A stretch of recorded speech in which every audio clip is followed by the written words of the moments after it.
Hey guys, this is your host Thomas Tyree here from On the Hot Podcast. Today, this could be the Combat Series episode number 142 for you guys today. And to kick things off, we'll start off in the world of wrestling inside the WWE world. And I'll be sharing my WWE Elimination Chamber PLE summary. So I'll be going over all the matches and term of events that happened last night at the PLE, the final pit stop on the road to WrestleMania. So to kick off the show, you had the Women's Elimination Chamber match where Rhea Ripley defeated Tiffany Stratton, Raquel Rodriguez, Asuka, Kiana James, and Alexa Bliss to win the Women's Elimination Chamber match to punch her ticket to a world title opportunity at WrestleMania 42.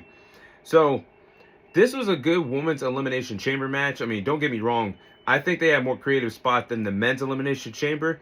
And there was a lot of creative spots that the women did. I mean, Alexa Bliss hit the Twisted Bliss off the top of the chamber pod on all top of the women that were participating currently in the Women's Elimination Chamber match. You also had Raquel Rodriguez hitting a running bulldog slam on Kiana James, power slamming her through a chamber pod.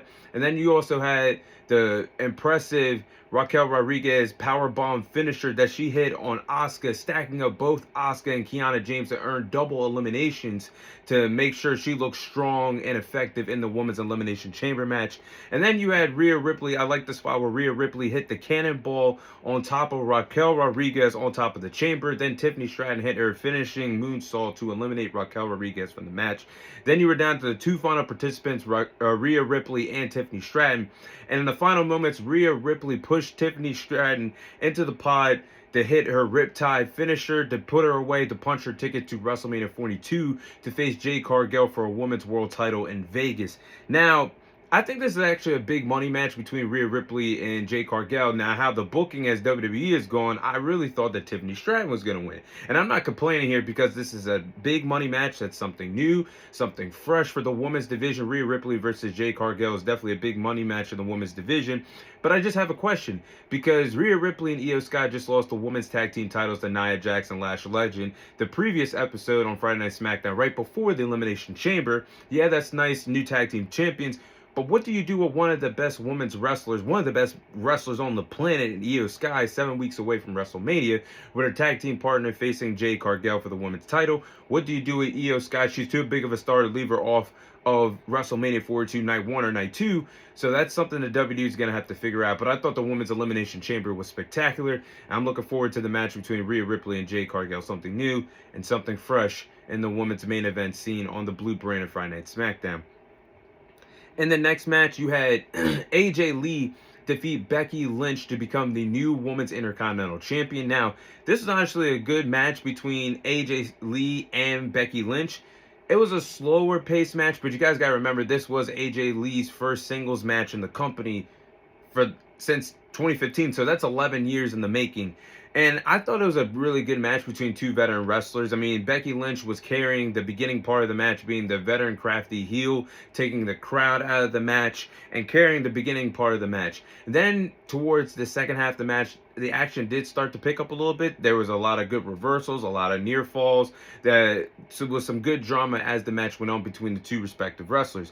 Now, towards the end of the match, that's when you had Becky Lynch hit the roundhouse kick accidentally on the referee, and AJ Lee locked in the Black Widow submission, forcing Becky Lynch to tap out, but there was no referee available to see the valid submission as the match continued without a referee in place. So then you had Becky Lynch hit the DDT onto AJ Lee, planting her head into the steel chair as the referee was still down and out from the roundhouse kick that Becky Lynch hit. But then AJ Lee catching Becky Lynch running into the turnbuckle, shoulder first into the turnbuckle, and then AJ Lee applying the Black Widow first, forcing Becky Lynch to tap out and win the Women's Intercontinental Championship. So if you do the math, that is now 3 times that AJ Lee has made Becky Lynch tap out in some type of match format since returning back to the company in fall.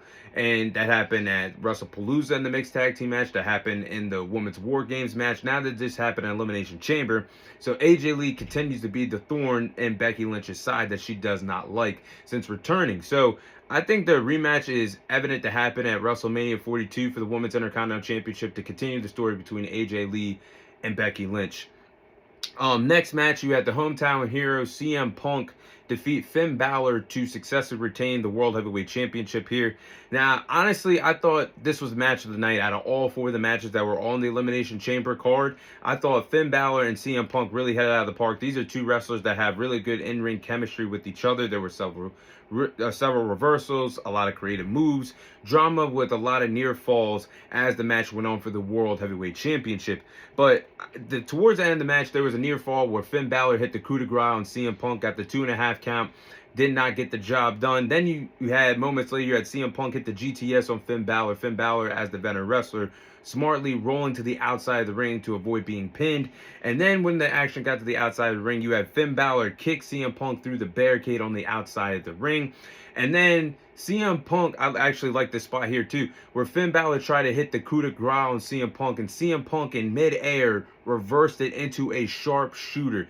I've never seen anybody counter the coup de grace like that, and I thought that was a creative spot between the 2 respective wrestlers. Moments later, CM Punk put away Finn Balor with the GTS to successfully retain the World Heavyweight Championship.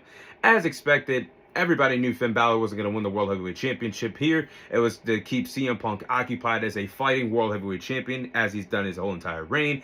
Now we go to a monumental main event between CM Punk and Roman Reigns. The animosity is already there. They're going to continue to build that storyline up for 7 weeks as we head into Vegas.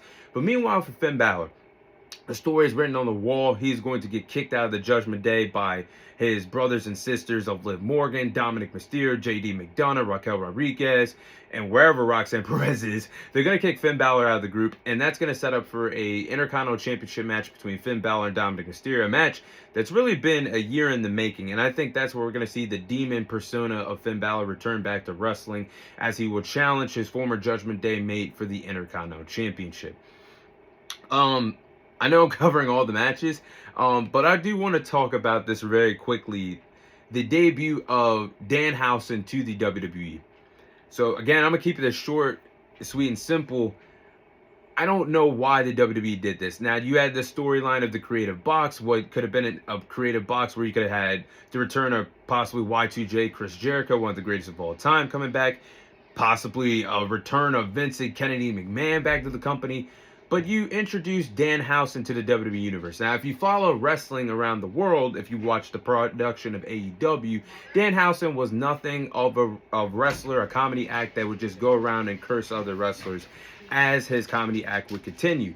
So him being a part of the WWE, I don't think it makes a lot of creative sense, because we already have a comedy act like R-Truth a part of the company. R-Truth is beloved by fans around the world and, of course, his peers in the locker room.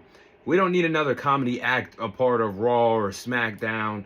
Maybe he could be used in AAA, but what would Danhausen really do? He's not going to be viewed as a credible wrestler, because if he wasn't viewed as a credible wrestler in AEW, what makes you think he's going to be a credible wrestler getting the ring with main event guys on the main roster in WWE? So I don't see the point of this. Maybe I'm wrong. Maybe they have something good in store. I don't see this guy getting much TV time. I guarantee you within 3 to 4 months of his contract deal, he's going to be forgotten about by the WWE Universe.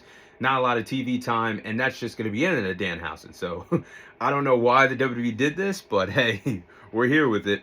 But in the main event, in the men's Elimination Chamber, you had Randy Orton defeat Cody Rhodes, Logan Paul, LA Knight, Javon Evans, and Trick Williams to win the men's Elimination Chamber to punch his ticket to WrestleMania. Now, I thought this was a really good Elimination Chamber match by the men's. Now, if you compare it to the men and the women's had more creative spots, but the men had more storytelling in their Elimination Chamber match. But I did enjoy the very creative spots in the match. I liked where Cody Rhodes and Javon Evans threw Logan Paul into the Chamber pod, teaming up to take out the unpopular wrestler in Logan Paul in this match. And LA Knight hitting the BFT on Javon Evans was a creative spot on top of the steel pod.